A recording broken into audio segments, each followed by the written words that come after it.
It's all in the subtext. How incredibly boring would it be if every character said everything they want when they mean it all of the time? There'd be no drama. Characters, like most people, never say exactly what they mean in the perfect time in a perfect way. And even if characters want to say what they mean, they don't just blurt it out in any old way. Then there's all the ways people speak without speaking. How someone says something, what they don't say, how they show what they mean, why they don't say certain things. All of the details in the scene and in the story need to work together to create subtext. Hi, my name is Nia. Welcome back to another writing vlog. Today I'll be working on Project Fortune, and if you're new here, Project Fortune is the first in an epic fantasy series that I'm working on.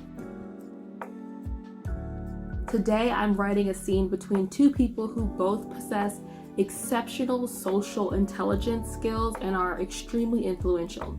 The conversation that unfolds is an unspoken deal. They both enter into the scene intending to manipulate the other for their own gain. Obviously, they don't want the other person to know what they're truly up to. And what starts as a manipulation turns into both of them attempting to engender loyalty from the other through seduction.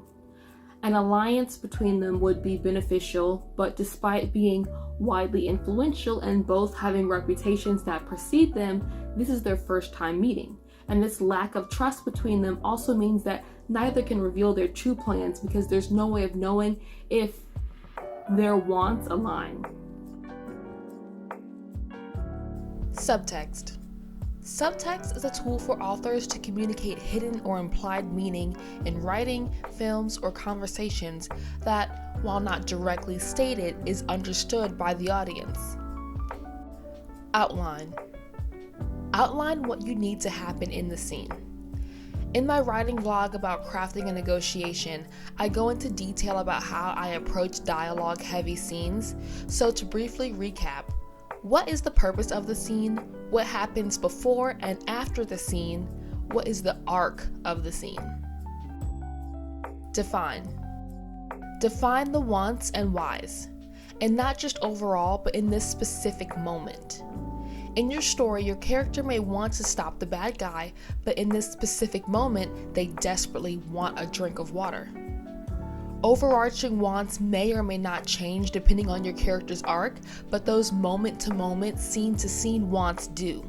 They don't always have to connect to the overarching plot, but they have to influence it. Maybe that character who so desperately wants a drink of water makes a deal with someone they shouldn't in order to get that one sip. Or maybe they drink something they shouldn't because they're not thinking clearly, and that drink was cursed or poisoned. A character's motivation works in a similar way. Why they want something or do something is just as important and needs to make reasonable sense. You ever read a book where the person does something that is completely out of character and there's no explanation for it other than the plot needs the plot? Characters usually have multiple motivations that shift in order of importance depending on the circumstances. This means multiple motivations can be at play, but also those motivations can conflict. So knowing which motivations are driving your character in a specific moment is important. If you have strong motivations for a character, it informs their actions, behaviors, and how they go about obtaining what they want. Subtext happens in every scene where characters interact. It's all the unspoken things that happen that allow the character to infer additional things about the characters and the plots. However, there are times when it's even more necessary to be intentional about what is and isn't being said. Clarify. Clarify what can be said, what can't be said, and why.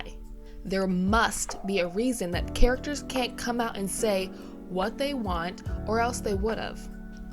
Those reasons can infuse a scene with tension. Those conflicts can be internal or external. Here are some examples. Is someone listening in on the conversation so you have to speak in code? Are you under a spell that literally prevents you from sharing important information? So everything you say seems random, but you're actually playing a life and death name association game. Are you trying to get information from someone else without them knowing? So you ask questions in a roundabout way that seems to the other person like an entirely different conversation is going on. Are you so terrified of rejection or humiliation that you can't bring yourself to confess your feelings? Anticipation. People anticipate what they think will happen in conversations and situations all the time. Sometimes they're right, but often they're wrong. No one knows what a person will say next, no matter how well they know them. It's when people say something unexpected or shocking that cause sudden reactions which reveal information about characters. That revelation can be for themselves, other characters, the reader, or a combination. Brains notice patterns. All of our brains do this unconsciously. You're having a conversation with someone, maybe a friend, a family member, or a coworker. Based off of previous interactions with this person, you might have an idea of what they tend to talk about and how you tend to react to the things they say. This is true even for strangers. You might not have interacted with this specific person before, but you have been in similar situations, and your brain uses those to predict how a person might act or what they might say to you.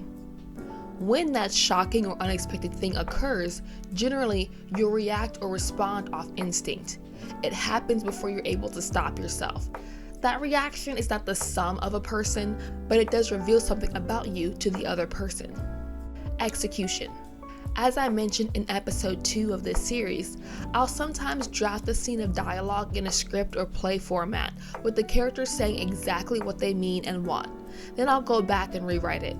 For me, sometimes it helps to do that first pass because it can clarify a character's wants and motivations, what needs to happen in the scene, and it sparks ideas for how. Humans are not mindless creatures driven by baser instincts. There can be moments of that for sure, but even when we really want something, we are aware we exist within society's conventions. In order to get what they want, people employ different tactics. List some tactics your character might use to get what they want. For example, if they're persuading someone to do something, how would they go about it? Maybe they act flirty, or make threats, or make people pity them. The context of the situation will help you decide your character's specific behaviors. List ways a character might convey things about themselves non-verbally.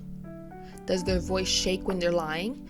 Do they avoid eye contact when they're nervous? Do they twiddle their fingers when they're angry or annoyed? Think of those moments in stories where a seemingly glossed over comment or reaction is revealed to be a moment of foreshadowing later in the story. Playing with the various aspects of subtly relaying information to other characters in the story and/or your reader versus moments when information is explicitly stated create captivating narratives. Subtext is conveyed in many ways in text. In order to elevate your stories and imbue your writing with more depth, subtext is a tool that must be wielded. To summarize, remember this recap sandwich. Know what your character wants, why they want it, and how they get it. The wants and motivations of your character inform how they behave, how they move in the world, and how they go after what they want. Comment below which tips you found most helpful. If you like this series, check out my other writing vlogs and keep a lookout for my next one where I dive into crafting a romance. Ooh la la. Thank you so much for watching this video. I hope you enjoyed. Have a great day, night, evening, morning, whenever it is you're watching this. Bye!